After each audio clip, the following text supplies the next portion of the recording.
आज हम पढ़ेंगे टॉपिक पल्प के बारे में। यहाँ पर देखो आप, यहाँ पर the stages of the caries development दिया हुआ है, कैसे केरीज हमारे टूथ को इन्वेड करता है। सबसे पहले ये इनामिल वाले पोर्शन पे है, तो इसे हम कहेंगे इनामिल केरीज। ये डेंटिन तक इन्वेजन हो चुका है, तो इसे हम कहेंगे डेंटाइनल केरीज। और पल्पाइटिस होता है आपका फर्दर केरीज के जो आपके इन्फेक्शंस होते हैं उसका सीवियर फॉर्म, ठीक है, तब होता है आपका पेरियोडोंटाइटिस। सो आज हम पढ़ते हैं पल्प के बारे में। This is the well vascularised specialised loose connective tissue located within the calcified tissue of the tooth. इसका कहने का ये मतलब हुआ कि well vascular, okay, vascular means जो नर्व है आपका, नर्व्स इन्वॉल्व रहेंगे, ओके। ये स्पेशल लूज कनेक्टिव टिश्यू होता है जो कि कैल्सिफाइड टिश्यू, यानी कि यहाँ पर कैल्सिफाइड टिथ के बारे में बात हो रही है, उसके अंदर लोकेटेड है, ठीक है। ये टू टाइप्स के होते हैं आपके, कोरोनल पल्प हो गए और रेडिकुलर पल्प हो गए। कोरोनल पल्प जो होता है और रेडिकुलर पल्प, ये क्या होता है ये आप देखो यहाँ पर। कोरोनल कहने का मतलब हो गया, देखिए, this is the crown of the tooth and this is the root of the tooth. जो पल्प आपके क्राउन वाले पोर्शन में आए वो हो गए कोरोनल पल्प, और जो पल्प आपके रूट वाले पोर्शन में आए उसे हम क्या कहेंगे, radicular pulp. Now let's see the definition. Coronal pulp है occupies the crown of the tooth, it follows the contour of the outer surface of the crown, है ना, इस तरीके से रहेगा, आउटर सर्फेस के कंटूर को फॉलो करेगा। It has the pulp horns, okay. What is this pulp horn, क्या होगा आपका यहाँ पे, ये देखिए, ये होता है आपका टूथ है, ये है आपका coronal pulp. So this is the pulp horn जो कि आपके कस्प वाले एरिया में लोकेटेड रहेंगे। ये जो है आपका कोरोनल पल्प, ये उम्र के साथ साथ घटता है, ठीक है। रेडिकुलर पल्प क्या हो गया आपका, इट इज टेपर्ड या कॉनिकल, हाँ ऑब्वियसली है ना, ये देखिए, ये टेपर्ड है या कॉनिकल, इसे हम कह सकते हैं। Pulpal root canal extends from the cervical to the apex of the tooth, ठीक है, सर्वाइकल रीजन से एपिक्स तक, एपिक्स मतलब ये वाले पोर्शन तक आया है, ठीक है। एंटीरियर टिथ में सिंगल होंगे, पोस्टीरियर टिथ में मल्टीपल पल्प भी हो सकते हैं, ओके। एंटीरियर पोस्टीरियर आप समझते हो, एंटीरियर मतलब आगे के दांत, पोस्टीरियर मतलब पीछे के दांत। नाउ अपाइकल फोरामेन क्या होता है, pulp cavity terminate at the root apex as a small opening called the apical foramen, ठीक है। पल्प कैविटी जो होती है वो एक छोटी सी ओपनिंग से खुलती है, उसे अपन क्या कहते हैं, apical foramen. It forms the portal entry और exit for the contents of the pulp, ठीक है। नाउ मैक्सिलरी में 0.5 mm मेजरमेंट होते हैं एंड मैंडिबल में 0.3 mm की मेजरमेंट होती है।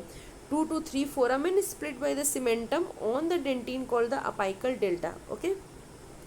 नाउ एक्सेसरी केनाल्स की तरफ बढ़ते हैं अपन। क्या होता है, presence of the blood vessels obstructing the dentine formation, okay, and located on the lateral side of the apical region and bifurcation area of the multi-rooted teeth।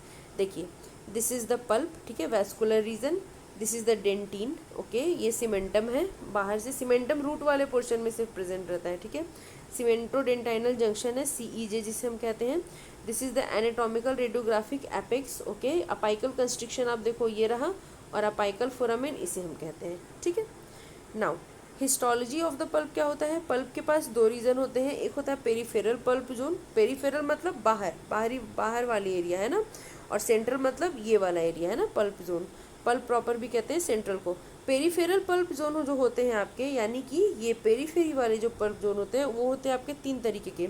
एक हो गया odontogenic zone, cell free zone कहते हैं, और cell rich zone होते हैं, okay. Odontogenic क्या हो गया आपका, ये आपका ओडोंटोब्लास्ट सेल का बना हुआ है ना, ओडोंटोक्लास्ट अगर रहेगा तो वो सेल ईटिंग हो गया, ओडोंटोब्लास्ट मतलब फॉर्मिंग होता है, ठीक है, तो फॉर्म कर रहा है osteogenic sales.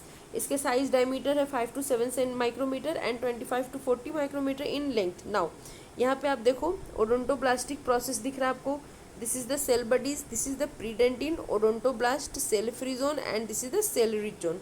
Now cell free zone में अपन क्या देखते हैं, space in which the odontoblast may occur pulp word during the tooth development called the zones of Weil. अच्छा, यहाँ पर याद रखने वाली चीज़ ये है आपकी कि इसे हम क्या कहते हैं, जोन्स ऑफ विल, ठीक है, ये बिल्कुल इंपॉर्टेंट है, बिल्कुल ये आपको मेंशन करना ही करना है एग्जाम्स के टाइम में, कि सेल फ्री में क्या अपन देखते हैं, जोन्स ऑफ विल देखते हैं, ठीक है, ये वाले एरिया है ना।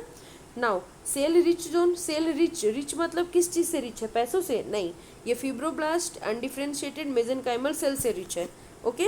ये अर्ली डेंटिनोजेनेसिस में हम क्या देखते हैं, मेनी यंग, अर्ली मतलब पहले, पहले मतलब कब, जब डेवलपमेंट स्टार्ट हुआ है तब many young collagen fibres in this zone, बहुत सारे यंग कोलाजन फाइबर्स को इस जोन में, सेल रिच जोन में देखा जाता है। तो क्या क्या दिख रहा है सेल रिच जोन में, किस चीज़ का रिच है ये, किस चीज़ का ये अमीर है, फिब्रोब्लास्ट है, अनडिफरेंशिएटेड मेसेनकाइमल सेल्स है एंड यंग कोलाजन फाइबर्स है इसमें।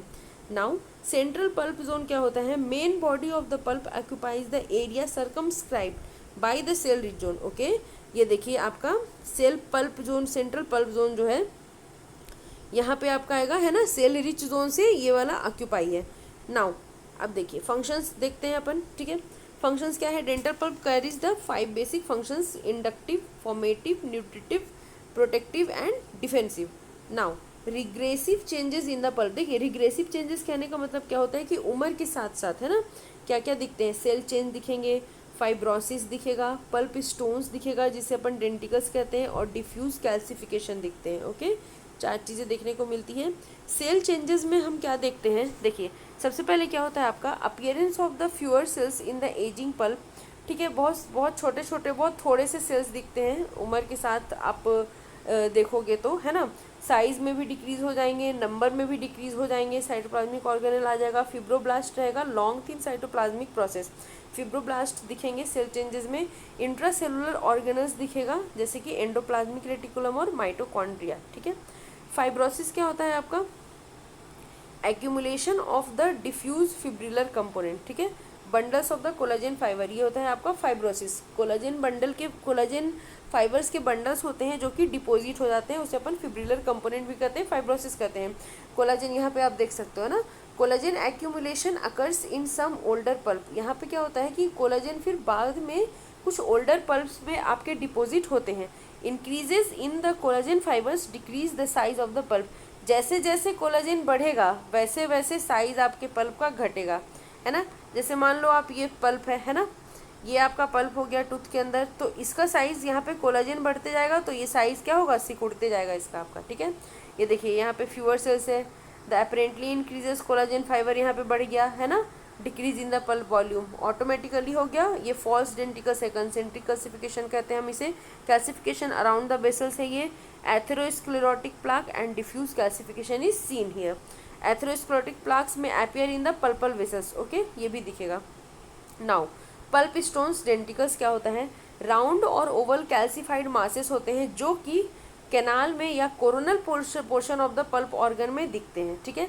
It appears in the teeth due to injury, injury के कारण भी दिख सकते हैं, okay. It occurs in the unerupted as well as erupted tooth, दोनों में, दोनों केसेस में हो सकता है। अनइरप्टेड में भी अगर इंजुरी हुई है तो भी हो सकता है डेंटिकल्स, अगर इरप्टेड में इंजुरी हुई है तो भी हो सकता है, ओके।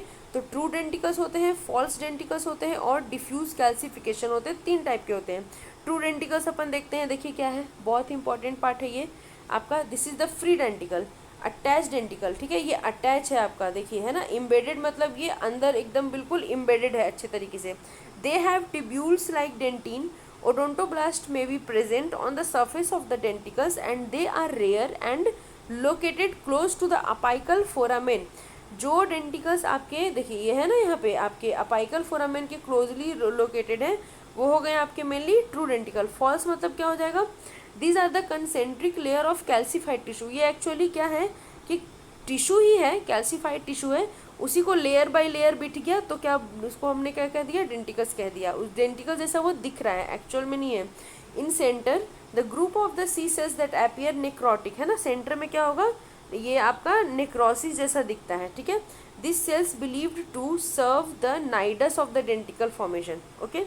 अब देखिए यहाँ पर क्या है आपका, अटैच्ड है, partially in the dentin and partially in the pulp, है ना, ये देखो आप, है ना, डेंटिन में आधा, आधा पल्प में है, ठीक है। ये है इम्बेडेड, पूरा डेंटिन में है तो इम्बेडेड हो जाएगा। फ्री क्या होगा, जो आपके पल्प में, जो पल्प में है वो फ्री है, जो डेंटिन में है वो इम्बेडेड है, और जो आधा डेंटिन में आधा पल्प में है उसे हम अटैच कहेंगे, ठीक है। अब क्या है, दोनों से अटैच है वो एक्चुअली। डिफ्यूज कैल्सिफिकेशन में क्या आएगा, appear irregular calcified deposits along the collagen fibers bundles in the pulp, ठीक है, कैल्सिफिकेशन हो जाएगा। कहाँ पर, कोलाजन फाइबर ऐसे है ना, उसके अराउंड कैल्सिफिकेशन हो जाएगा। अब this appear more in the root canal then in the coronal area of the pulp, ठीक है, रूट कनाल में ज़्यादा दिखता है compare to coronal area of the pulp. This calcification called as the dystrophic calcification, इसे हम क्या कहते हैं, डिस्ट्रॉफिक कैल्सिफिकेशन कहते हैं। रिसेंट एडवांसमेंट आपका है पल्प से रिलेटेड ये है कि डेंटल पल्प स्टेम सेल्स में देखा गया है, डेंटल पल्प कंटेन करता है population called the pulp stem cells, ठीक है। शेड होता है आपका stem cells from the human exfoliated deciduous teeth, ability of the both the young and the old teeth to respond to the injury by the induction of the reparative dentinogenesis, okay।